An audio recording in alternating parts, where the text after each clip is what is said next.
Life and Living is made up of real-life stories from very real people, whose identities and circumstances have been concealed. These testimonies were shared in order to inspire others to seek prompt solutions to their fertility issues. Life and Living series presents The Second Chance.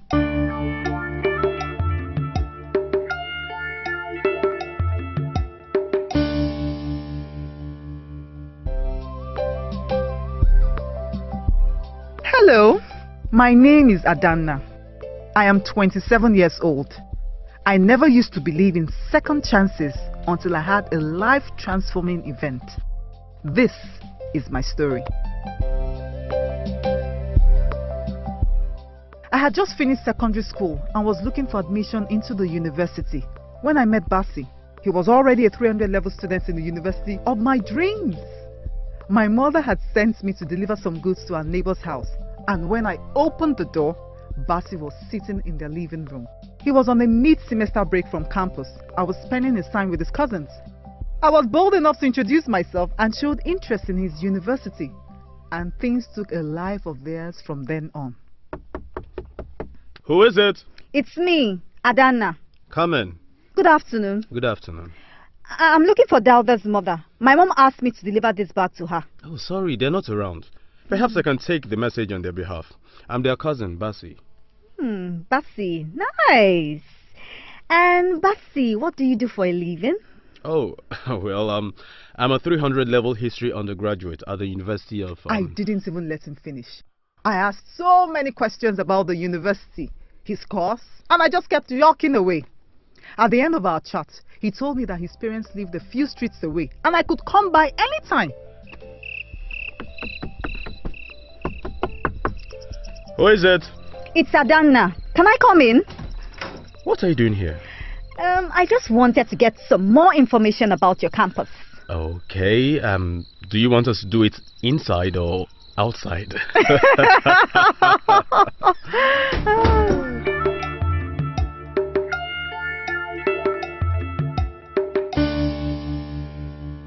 Things turned out a little differently that night. We didn't even just talk about school. We also gisted about personal stuff, like movies, family, food, and more. I even discovered that we were born in the same month, and this got me really excited. Before long, Basi and I were already making out. We found clandestine spots in our neighborhood to do naughty things, and it sure was fun. I was only 16 and Basi was 3 years older than me, so we had nothing to worry about. Or so we thought.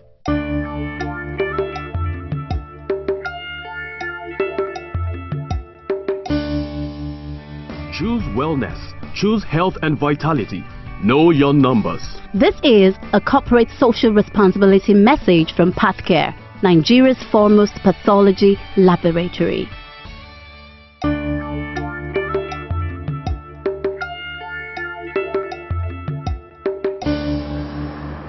Ada, my friend. Yayene, how are you? Oh, Zainab, I'm fine. Kai, we don't see you anymore. It must be your admissions rounds back. I wish I could say so, but I seem to have found something better. Come, let me tell you. Kai, Ada, are you serious? Of course now. And his name is Basi. He's in 300 level. Smart, dark, and handsome. I can tell. I just hope you're playing safe. What do you mean? Laila ilala. Ada, seriously, you have like pimples on your face, and your feet are quite swollen. Anyway, what's my own? I'll see you later. Can you go? Okay. Bye. Hey, sweetie, what's up? Hey, Basi, I'm good. Where are you? On campus, of course. Any problem? I need to discuss something with you. Okay. And it's pretty urgent. I hope there's no problem. Basi, please don't be angry. It's just that I haven't seen my period for over 3 months. Abazimbok, you haven't seen what? Basi, please, keep your voice down. It's just as tough for me too. Okay, don't do a thing. I'm on my way.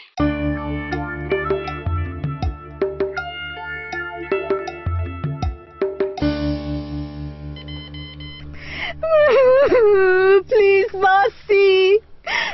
let them hurt me, please. Adana, why are you behaving like a child? It's just a simple procedure. Many girls your age have abortions every time and nobody knows. Come on, behave yourself. Doctor, please assure her that everything will be okay. Young woman, what's your name? Adana. Adana, this is a simple procedure, just like any other. You might feel a little pain, but within an hour, everything will be over. You understand?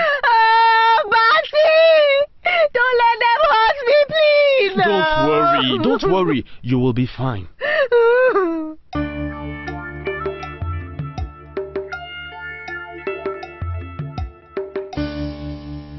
True to his word, I was okay. I came out of that abortion clinic feeling great and free to continue my relationship with my dear Basi. My father, who had disapproved of the relationship, didn't even know what was going on. He said that I couldn't be with Basi because he was still in school, because he had no job, because he was of a different ethnic group. Still, all this tension brought us closer. However, after over 8 years of being together, my parents finally gave in and allowed Basi to take my hand in marriage according to customary law. What nobody knew was that by this time, I already had 4 abortions. Ibo kwenu? Yeah! Ibo kwenu? Yeah! Kwenu? Yeah! Kwenu? Hey! Dalu, thank you everyone, thank you. Thank you. Yeah.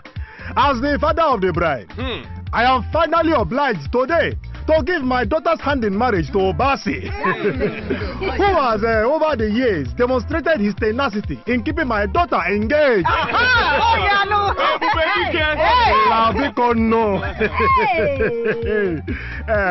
I therefore pronounce a blessing upon you and your family, that you will be fruitful and multiply and fill my clan with grandchildren.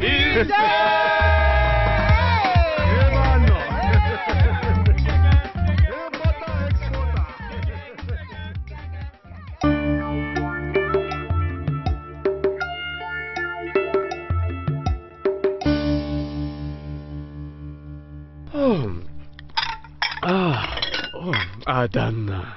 Look, the only thing that is still better than your cooking is your cooking. I'll take that as a compliment. You don't seem enthusiastic at all. It's just that my side has been hurting. Really? I have been feeling funny. What's wrong? Basi, help me! I'm in pain. Wait. I feel this terrible sensation right here. Sorry. Okay, look, I need to take you to the hospital as soon as possible. God help me! Let's go. Take it easy.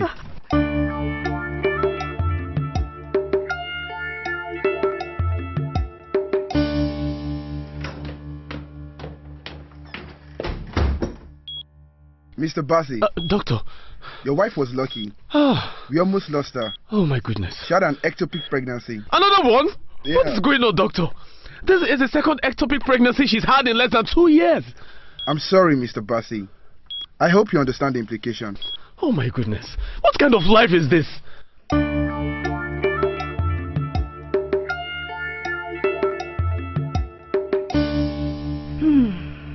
That's the story of my life.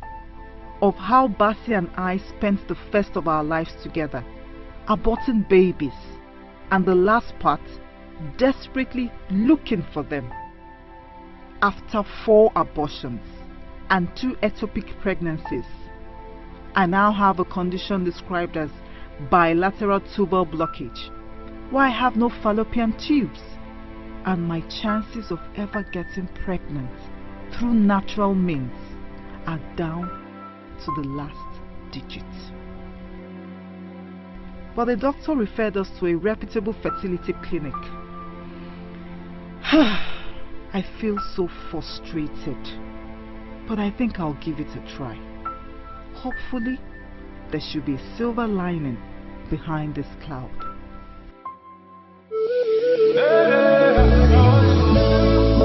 Life and living.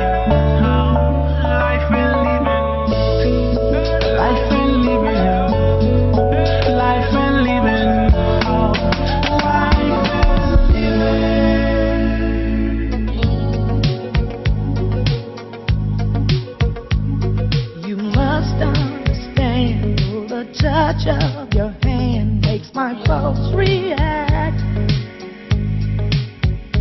That it's only the thrill of boy meeting girl, opposites attract. It's physical, only logical. You must try to ignore that it means more than that. Oh, what's love got to do? Got to do with it.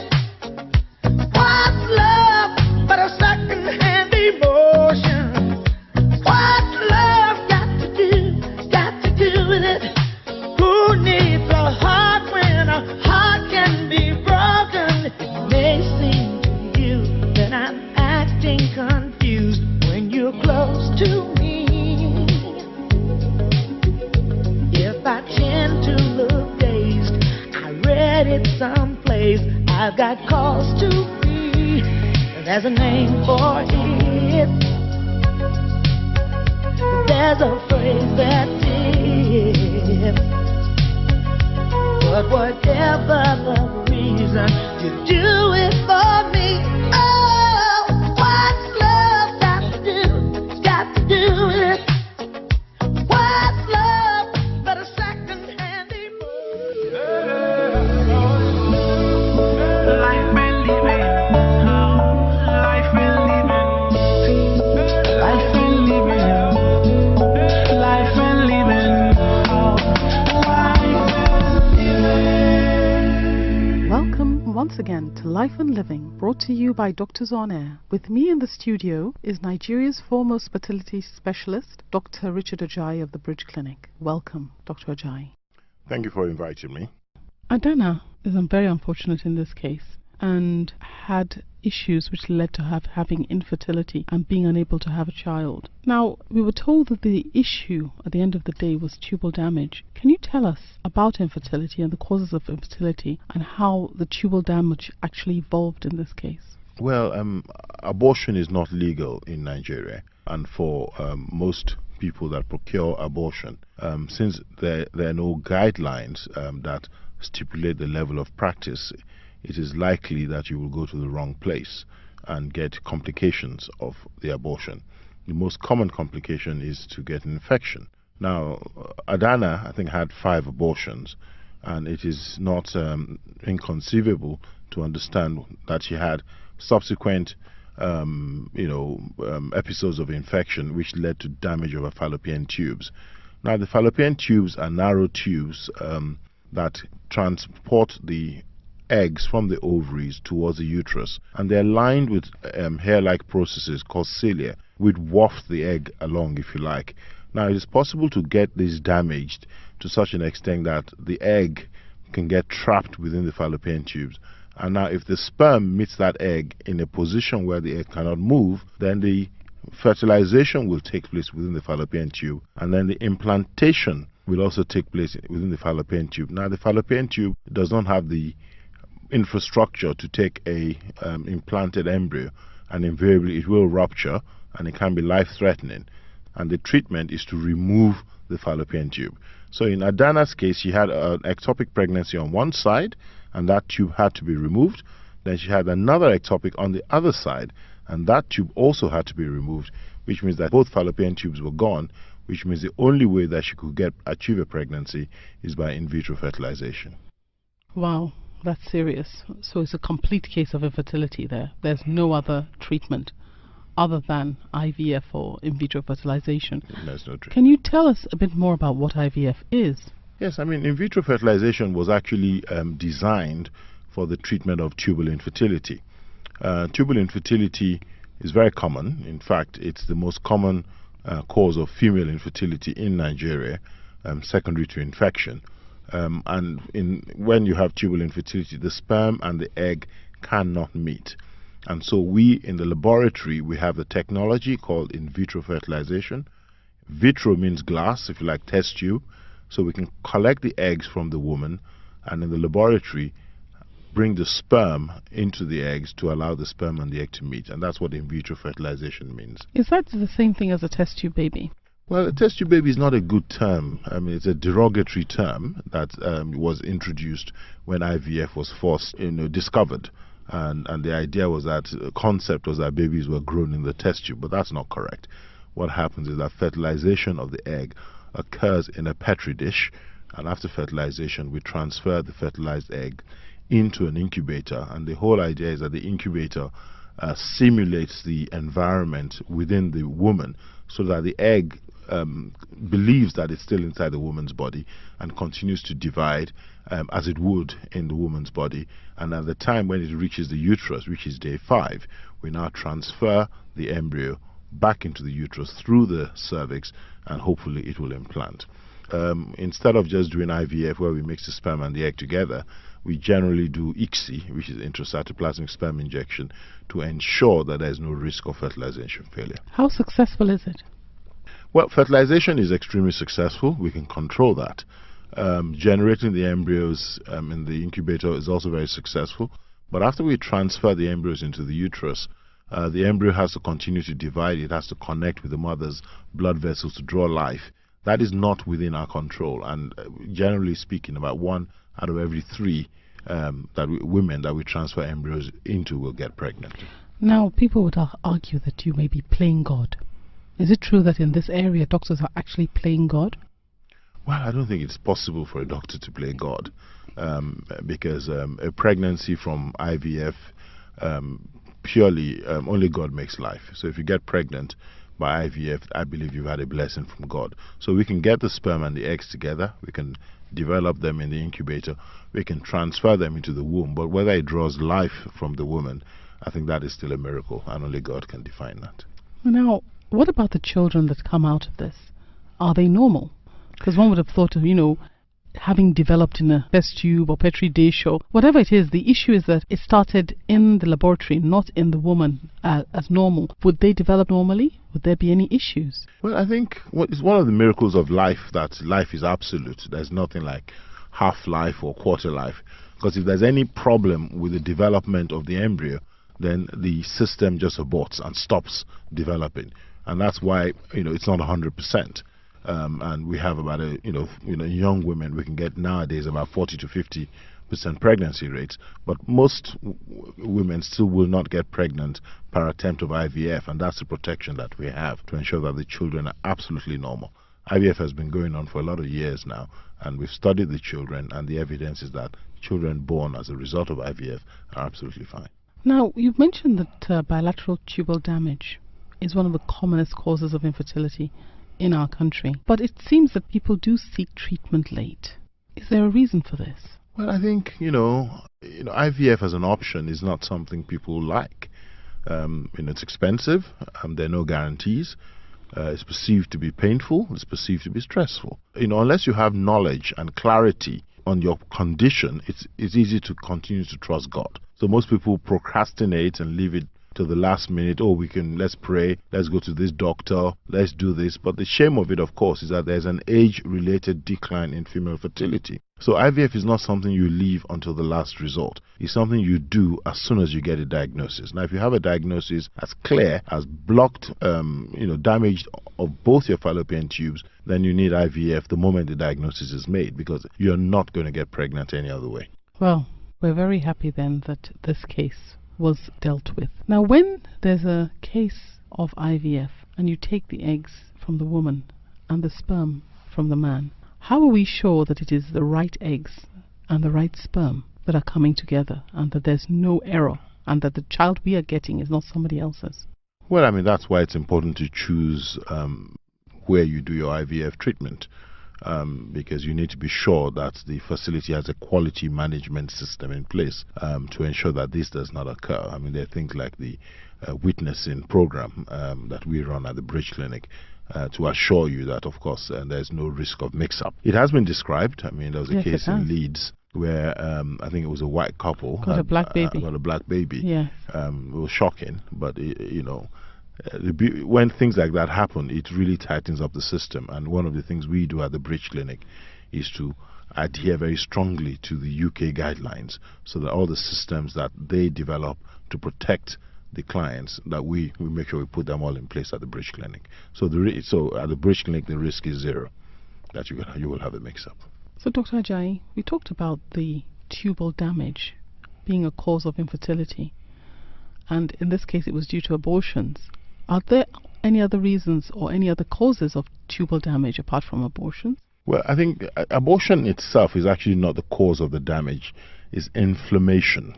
Inflammation is anything that creates a inflammatory reaction. There are many causes of inflammation.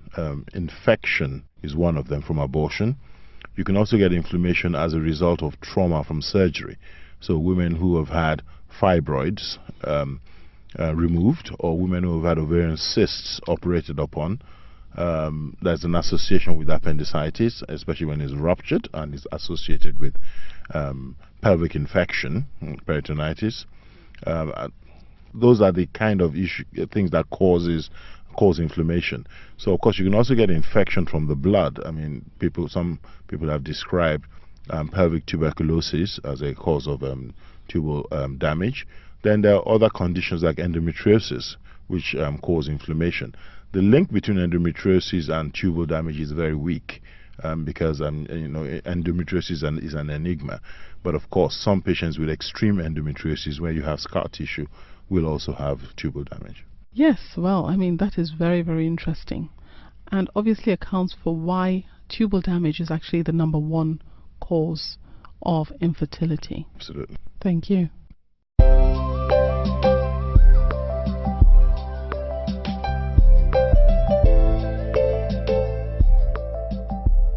Thank you for listening to Life and Living. Remember that ultimately life comes from God, but it is your responsibility to make sure you have knowledge. You can like our Facebook page at www.facebook.com/DOA Life and Living, or follow us on Twitter at www.twitter.com/DOA Life and Living. If you'd like to get in touch with the doctor, you can send an email to doctor, which is DOCTOR, at thebridgeclinic.com, or text fertility to 20050. Thank you, and stay tuned at the same time on the same station next week. Goodbye, and God bless you. Next on Life and Living. Ugo, my son, Chidinma, my daughter. It has been close to 1 year that you people married, and my back still remains cold. Who is your sister? I am not your sister. First, you jinxed my brother by marrying him and not having children for him. Now you want to poison my son so that he will not bear me grandchildren. Your plan will not work.